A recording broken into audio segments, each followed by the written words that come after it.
Aight, so let's talk about one of the slickest games in the whole money world, interest rates. Because if you ever wondered why it feels like banks always win, this right here is the cheat code. When you borrow money, car, house, credit card, you pay interest.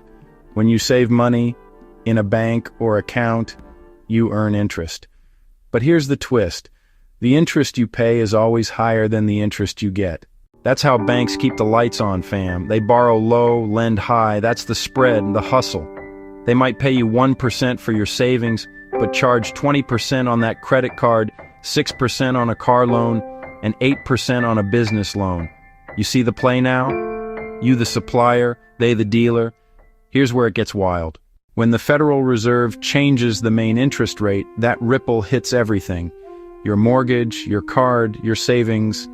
When the Fed raises rates, borrowing gets expensive. Your credit card interest shoots up faster than gas prices. But savings rates rise slowly, like your homie who always late. They quick to charge you more, slow to pay you more. That's the finesse. So what can you do? You can't control the Fed, but you can play smarter. 1. If rates are high, pay off debt faster. Every extra dollar goes further now.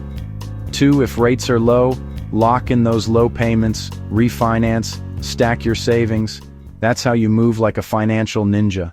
And always, check your APRs. Don't let fine print finesse your wallet.